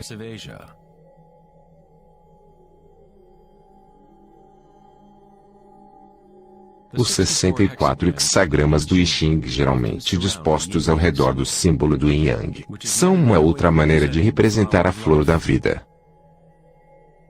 Dentro da flor da vida está a base geométrica de todos os sólidos platônicos. Simplesmente todas as formas que podem existir. A antiga flor da vida começa com a geometria da estrela de Davi, ou os triângulos para cima e para baixo, ou ainda em 3D, as estruturas em forma de tetraedros. Esse símbolo é um yantra, um tipo de programa que existe dentro do universo. A máquina que está gerando nosso mundo fractal. Yantras têm sido usados durante milhares de anos como ferramentas para despertar a consciência. A forma visual de um yantra é a representação externa de um processo interno do desdobramento espiritual. E a música oculta do universo, tornada visível, composta de intersecções de formas geométricas e padrões de interferência.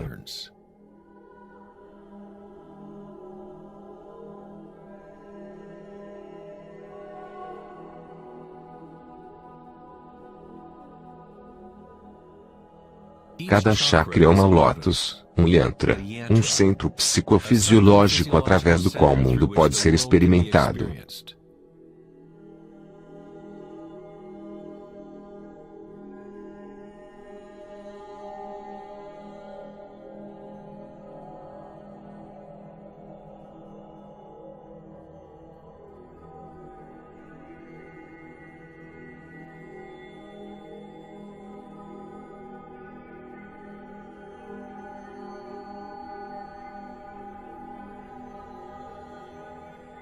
Um yantra tradicional, tal como os encontrados na tradição tibetana, possuem ricas camadas de significado, às vezes incorporando uma completa cosmologia e visão do mundo.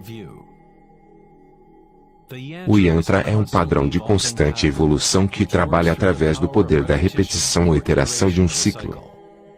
O poder do yantra está praticamente perdido no mundo atual, pois buscamos o significado apenas na forma exterior e não nos conectamos com nossas energias interiores através da intuição.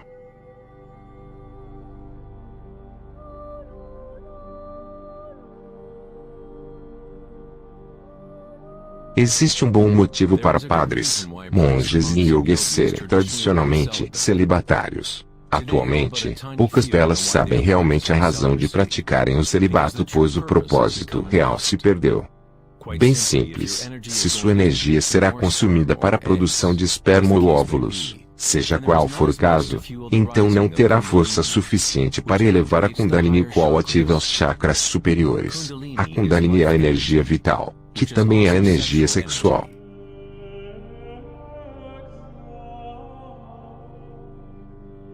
Quando a consciência é menos focada em desejos animais e posta em objetivos que refletem os chakras superiores, essa energia flui pela coluna vertebral até esses chakras.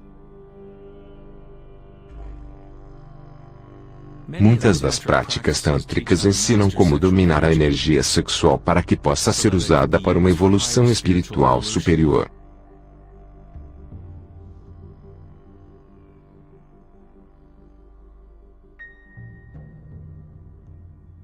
Seu estado de consciência cria as condições adequadas para que sua energia possa crescer.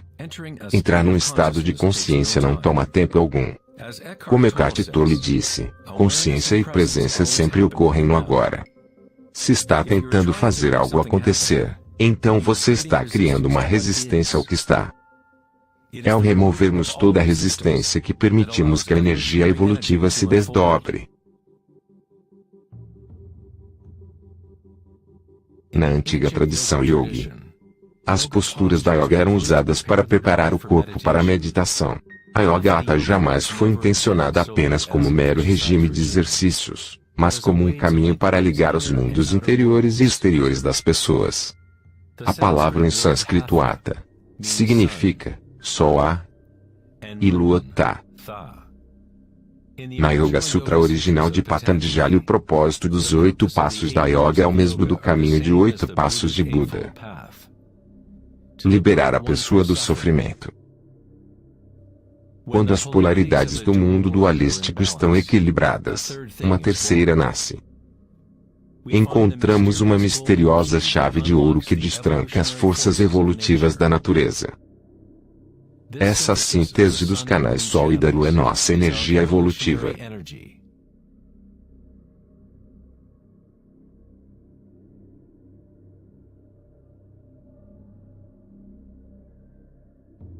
Devido à humanidade se identificar quase que exclusivamente com seus pensamentos e o mundo externo, é raro o indivíduo que consiga equilibrar as forças de seus mundos interior e exterior, assim permitindo que a Kundalini desperte naturalmente.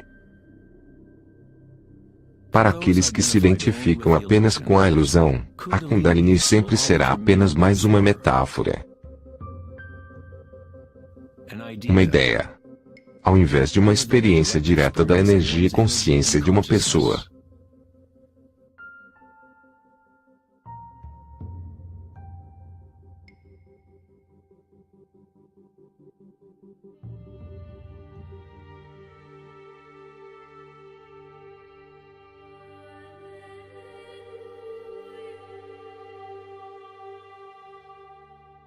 a vida, a liberdade e a busca pela felicidade.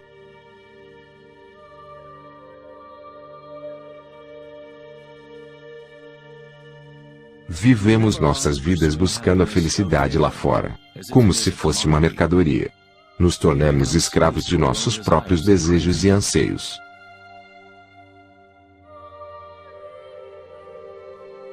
A felicidade não é algo que pode ser perseguido ou comprado como uma roupa barata.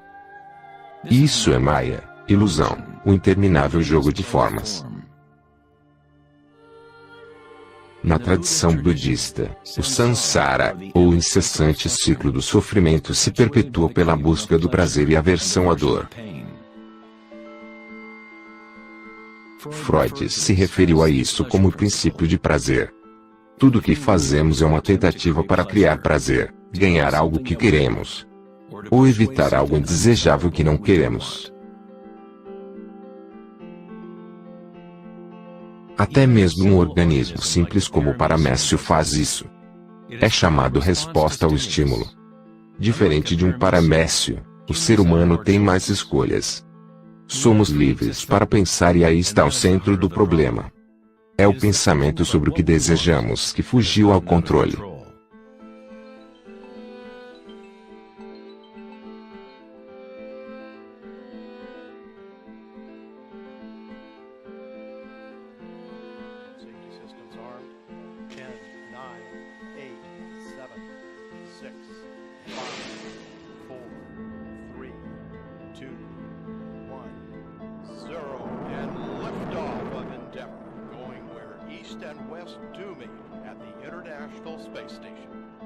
O dilema da sociedade moderna é que buscamos entender o mundo, não nos termos arcaicos da consciência interior, mas ao quantificarmos e qualificarmos o que percebemos se tratar do mundo externo, usando meios científicos e o pensamento. O pensamento só levou a mais pensamentos e a mais perguntas.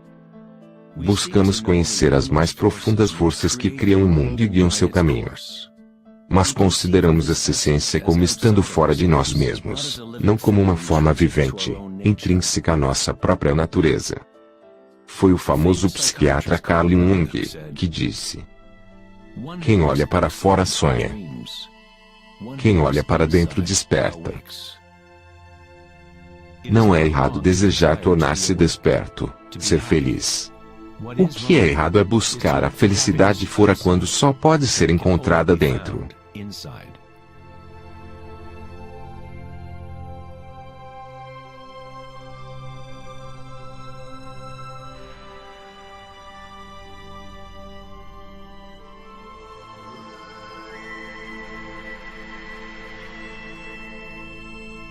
Parte 4. Além do pensamento.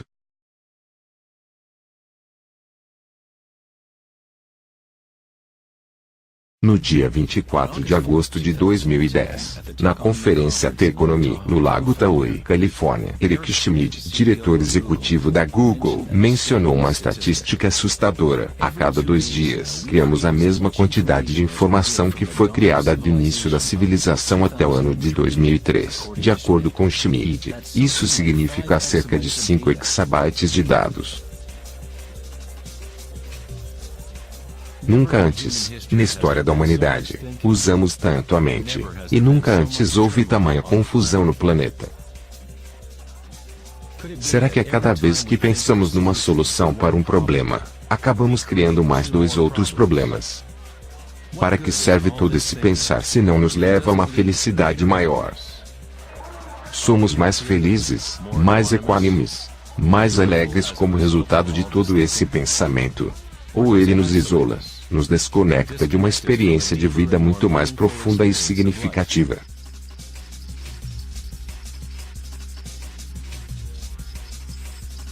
Pensar, agir e fazer precisam estar em equilíbrio com o ser. Afinal de contas, somos seres humanos, não afazeres humanos.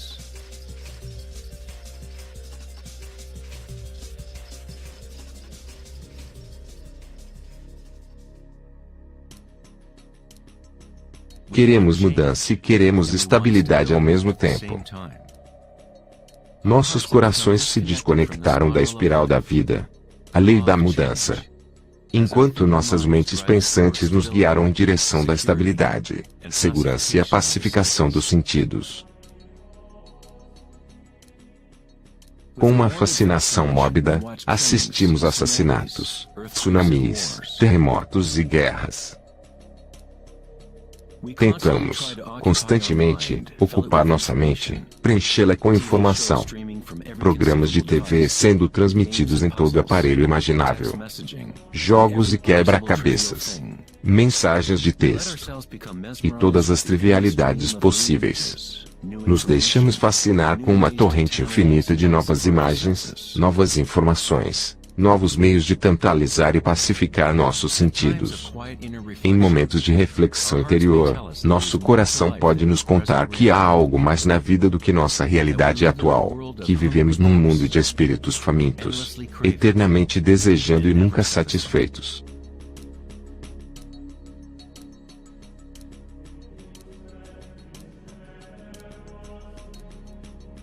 Criamos um redemoinho de dados voando ao redor do planeta para facilitar mais ainda o pensamento. Mas ideias sobre como consertar o mundo. Corrigir os problemas que só existem porque nossas mentes os criaram. O pensamento criou essa enorme bagunça em que vivemos atualmente. Travamos guerras contra doenças, contra inimigos e problemas. O paradoxo é que aquilo a que resistimos, persiste. Quanto mais você resiste a algo, mais você fortalece esse algo. É como exercitar um músculo. Você está, na verdade, fortalecendo aquilo que você deseja se desfazer. E então, qual a alternativa ao pensamento? Que outro mecanismo os humanos podem usar para existirem nesse planeta?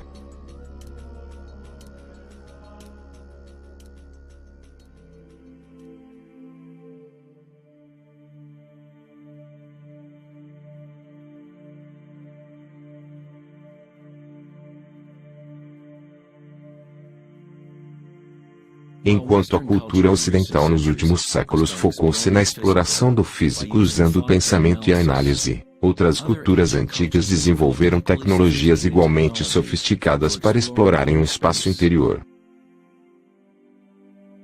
É a perda da conexão com nossos mundos interiores que criou o desequilíbrio em nosso planeta. O antigo conselho "conhece-te a ti mesmo" foi substituído pelo desejo de experimentar o mundo exterior da forma. Responder à pergunta "quem eu sou?" não é uma simples questão de descrever o que está em seu cartão pessoal. No budismo, você não é o conteúdo de sua consciência.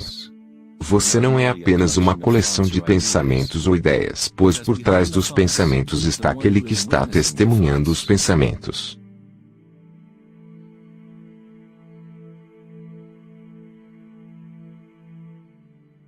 O ditado "conhece-te a ti mesmo" é um koan do Zen, um enigma sem resposta. Com o tempo, a mente se sentirá exausta de tentar encontrar uma resposta, como um cachorro que persegue seu próprio rabo. É apenas o ego que quer encontrar uma resposta. Um propósito. A verdade sobre quem você é não precisa de uma resposta. Pois todas as perguntas são criadas pela mente egóica. Você não é sua mente.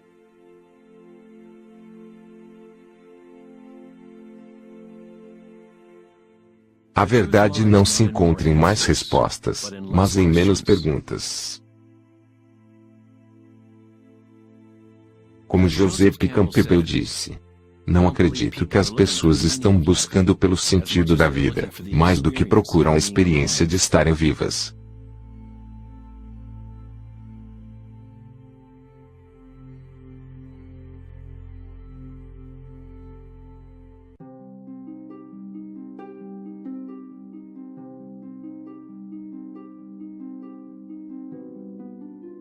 Quando Buda foi perguntado, "O que você é?", ele simplesmente respondeu, "Estou desperto."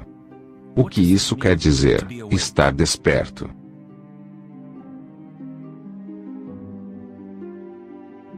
Buda não diz exatamente, pois o florescer de cada vida individual é diferente. Mas ele diz uma coisa: é o fim do sofrimento. Todas as tradições religiosas possuem um termo para o estado de estar desperto: céus, nirvana ou moksha. Uma mente calma é tudo o que você precisa para compreender a natureza do fluxo. Todo o resto acontece assim que sua mente aquietar. Nessa quietude, as energias interiores despertam e funcionam sem esforço de sua parte. Como dizem os taoístas, o Xi segue a consciência. Ao permanecermos em calma, começamos a ouvir a sabedoria das plantas e animais, os silenciosos sussurros dos sonhos e aprendemos sobre os sutis mecanismos pelos quais os sonhos se manifestam de forma material. No Tao Te Ching, esse estilo de vida é chamado de Wei, Wei. Agir, sem agir. Buda falou sobre o caminho do meio como o caminho que nos leva à iluminação.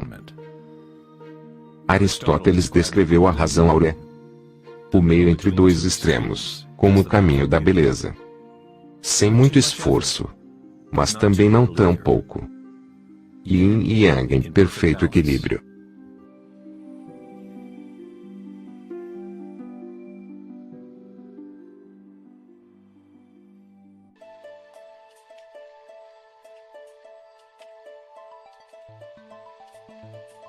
A noção do Vedanta sobre Maya ou a ilusão é de que não experimentamos o ambiente em si, mas ao invés disso, a projeção dele, criado por pensamentos. É claro que seus pensamentos permitem que você experimente o mundo vibratório de certa maneira, mas nossa equanimidade interior não necessita depender de acontecimentos externos. A crença em um mundo exterior, independente do sujeito que o percebe, é fundamental para a ciência. Mas nossos sentidos nos dão apenas informações indiretas. Nossa noção a respeito desse mundo físico feito pela mente é sempre filtrada por nossos sentidos e, assim, sempre incompleta. Existe um campo de vibração que sustenta todos os sentidos. Pessoas com a condição chamada sinestesia às vezes experimentam esse campo vibratório de diferentes maneiras. Pessoas sinestésicas podem ver sons como cores ou formas ou associar qualidades de um sentido em outro sentido. A sinestesia se refere a uma síntese ou amálgama de sentidos. Os chakras e os sentidos são como um prisma que filtram uma série de vibrações. Tudo no universo está vibrando, mas em padrões e frequências diferentes. O olho de Horus é feito a partir de 6 símbolos, cada um representando um dos sentidos. Assim como o antigo sistema védico, o pensamento é considerado um dos sentidos. Os pensamentos são recebidos simultaneamente como sensações que são experimentadas no corpo. Surgem da mesma fonte vibratória. Pensar é apenas uma ferramenta, um dos 6 sentidos. Mas o elevamos a um estado tão superior que nos identificamos por nossos pensamentos.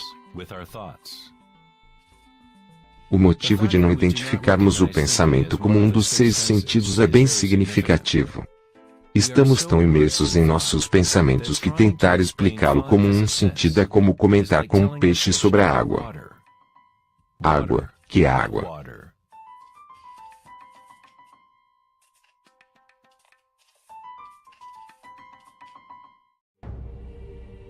Nas Upanishads está escrito: não aquilo que o olho pode enxergar, mas aquilo pelo qual o olho pode enxergar. Tenha consciência disso para ser Brahma, o eterno, e não o que as pessoas aqui adoram. Não aquilo que o ouvido pode escutar, mas aquilo pelo qual o ouvido pode escutar. Tenha consciência disso para ser Brahma, o eterno, e não o que as pessoas aqui adoram. Não aquilo que o discurso pode iluminar, mas aquilo pelo qual o discurso pode ser iluminado. Tenha consciência disso para ser Brahma, o eterno e não o que as pessoas aqui adoram.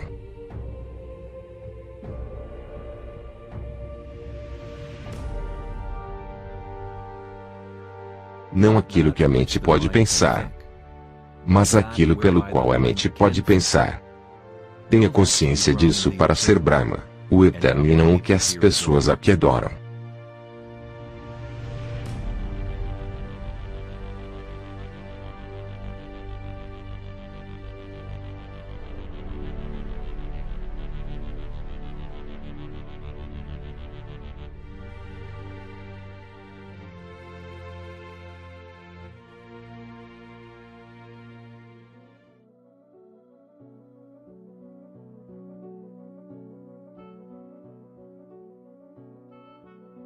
Na última década, grandes avanços foram conseguidos na área de pesquisa do cérebro. Os cientistas descobriram a neuroplasticidade, um termo que expressa a ideia de que o cabeamento físico do cérebro muda de acordo com os pensamentos que passam por eles. Como o psicólogo canadense Donald Eby menciona, neurônios que ascendem juntos, se conectam entre si.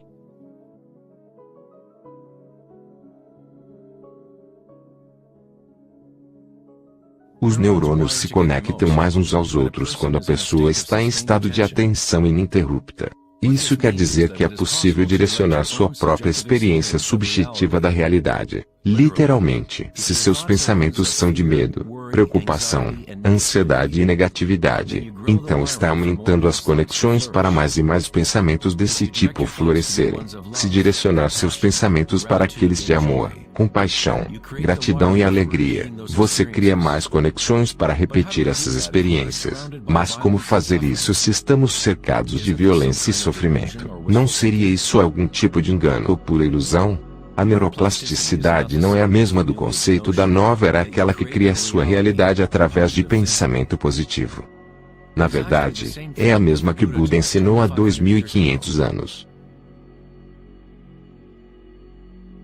A meditação vipassana ou meditação introspectiva pode ser descrita como neuroplasticidade autodirecionada. Você aceita sua realidade exatamente como ela é, como ela realmente é. Mas você a experimenta no nível da raiz da sensação, no nível vibratório ou energético, sem preconceito ou influência do pensamento. Através da atenção ininterrupta no nível de raiz da consciência, cria-se as conexões de uma percepção totalmente diferente da realidade.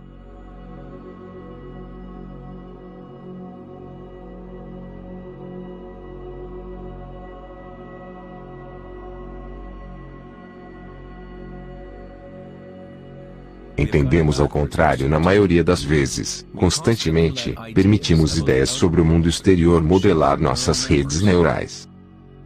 Mas nossa equanimidade interior não necessita estar subjugada por acontecimentos externos. As circunstâncias não importam. Apenas meu estado de consciência importa. Meditação em sânscrito significa ser livre de qualquer medição ou avaliação, livre de quaisquer comparações, se tornar livre de tudo que possa vir. Não está tentando se tornar algo diferente, você está bem com o que é. O caminho para superar o sofrimento do reino físico é aceitando-o por completo, dizendo sim a ele. Assim tornando algo dentro de você, ao invés de você ser algo dentro dele.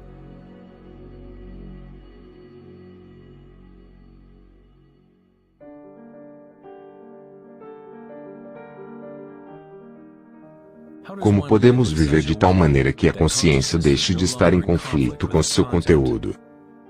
Como alguém esvazia o próprio coração de ambições mesquinhas? Deve haver uma total revolução na consciência. Uma mudança radical na orientação do mundo externo para o interno. Não se trata de uma revolução provocada apenas pela vontade ou esforço, mas também pela total entrega. Aceitação da realidade como ela é. Apenas através do coração você pode tocar o céu. Rumi. A imagem do coração aberto de Cristo transmite de forma poderosa a ideia de que devemos estar abertos a toda a dor. Devemos aceitar tudo se quisermos nos manter abertos à fonte evolutiva. Não quer dizer que você deve se tornar um masoquista, não está à procura da dor. Mas quando a dor vier, pois inevitavelmente ela vem, simplesmente aceite a realidade como ela é, ao invés de desejar uma outra realidade. Os havaianos há muito tempo acreditam que é pelo coração que aprendemos a verdade. O coração possui sua própria inteligência de maneira tão distinta quanto a do cérebro. Os egípcios acreditavam que o coração, não o cérebro, era a fonte de sabedoria humana. O coração é considerado o centro da alma e da personalidade. Era através do coração que as divindades se expressavam, dando aos antigos egípcios o conhecimento de seu caminho verdadeiro. Esse papiro representa o pesar do coração. Consideravam algo bom chegar ao além-vida com o coração leve.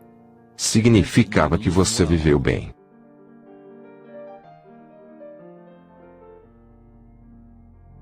Um estágio universal ou arquétipo que a pessoa experimenta no processo de despertar do centro do coração é a experiência da energia pessoal, como sendo a energia do universo.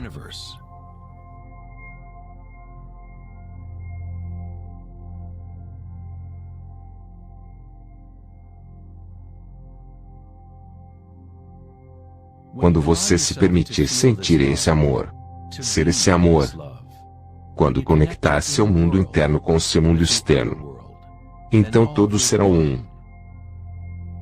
Como alguém experimenta a música das esferas. Como um coração se abre. Sri Ramana Maharshi disse: Deus reside em ti, como você, e você não precisa fazer nada para se tornar consciente de Deus ou de ti mesmo. Já é seu estado verdadeiro e natural. Simplesmente abandone toda sua busca, direcione sua atenção para dentro e sacrifique sua mente ao único ser irradiando no coração de seu próprio ser. Para que essa seja sua experiência que vive no presente, o autoconhecimento é o caminho único, direto e imediato.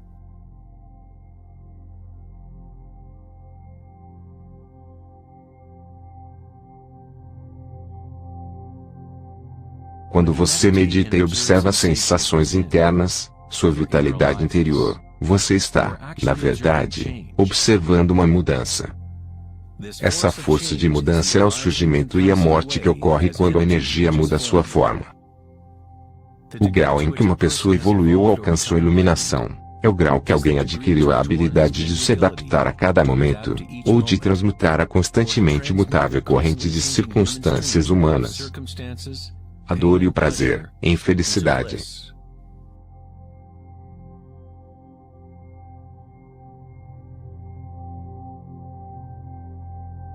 Leo Tolstói, autor de Guerra e Paz, disse: todos pensam em mudar o mundo, mas ninguém pensa em mudar a si mesmo.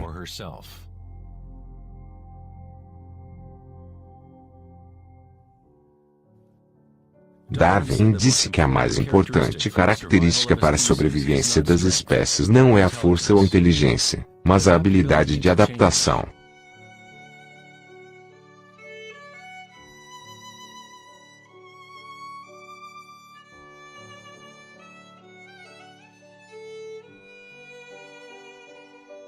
Precisamos nos adaptar à adaptação.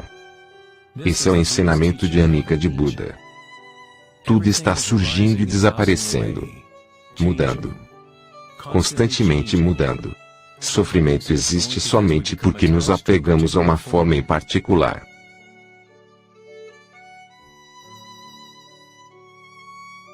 Quando nos conectamos com nossa parte que observa, com a compreensão da Anika, a felicidade surge no coração.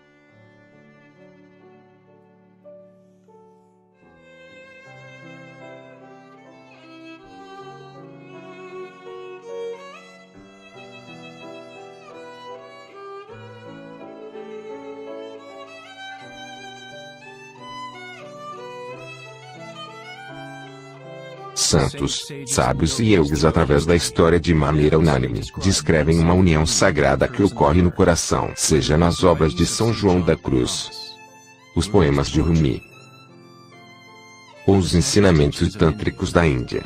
Todos esses diferentes ensinamentos tentam expressar o sutil mistério do coração. No coração está a união de Shiva e Shakti.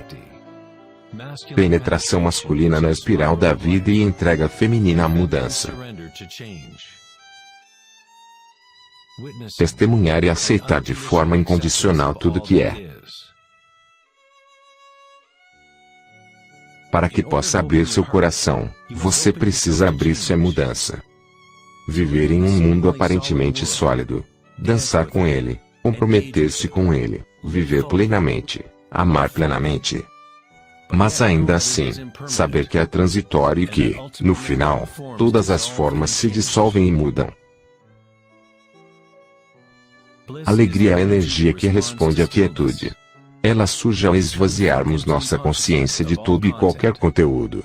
O conteúdo dessa energia da felicidade nascida da quietude é a consciência. Uma nova consciência do coração. Uma consciência que está conectada com tudo que é.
Você não muda as coisas lutando contra a realidade atual. Para mudar algo é preciso construir um modelo novo que tornará o modelo atual obsoleto.